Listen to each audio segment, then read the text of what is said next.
ગારિયાધાર તાલુકાના મેસણકા ગામે શોકાનવારી ઘટના સામે આવી છે। પતિ જ બની ગયો પત્નીનો હત્યારો। ખોડુદરી ગામના રહેવાસી સંજયભાઈ પંચારાએ શંકાના કારણે પોતાની પત્નીનું પૂનમબેનની હત્યા કરી।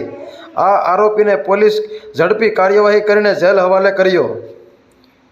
રિપોર્ટર સંજય ઉનાવા, ગારિયાધાર।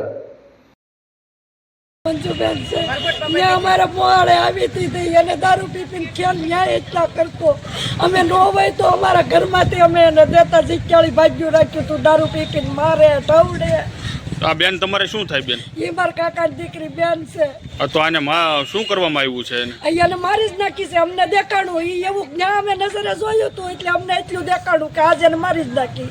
એટલે ગઈકાલ તારીખ 22/8/2025 ના રોજ મેસણકા મુકામે રાકેશભાઈ ગઢવીની વાડીમાં મજૂરી કામ કરતા સંજયભાઈ નાઓએ તેમની પત્ની પૂનમબેનને ગઈકાલે સારવાર માટે CHC ગારિયાધાર ખાતે લાવવામાં આવેલા। તે દરમિયાન તેઓનું મૃત્યુ થયેલ, જેની જાણ પોલીસ સ્ટેશને થતાં એની ખાતરી તપાસ કરતાં તેઓની શરીરે ઈજાઓ થયેલ, જેથી પોલીસ દ્વારા એને નોંધ કરી આગળની કાર્યવાહી કરી અને ફોરેન્સિક PMથી PM કરાવતા સંજયભાઈ નાઓએ તેમની પત્નીને આડા સંબંધનો વહેમ રાખી ગઈ તારીખ 21/8/2025 ના રોજ રાત્રિના મોડી રાત્રે માર મારી અને તેઓની તબિયત લથડતા ગઈકાલ મૃત્યુ પામેલા।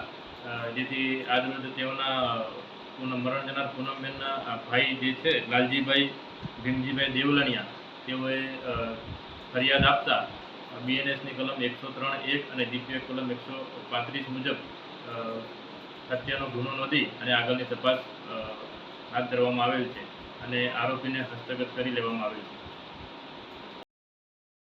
ગુજરાત અને દેશ દુનિયાની તાજા અપડેટ માટે અમારી ન્યૂઝ 7 ગુજરાતીને લાઈક કરો, શેર કરો, સબસ્ક્રાઇબ કરી બેલ આઇકન જરૂર દબાવો।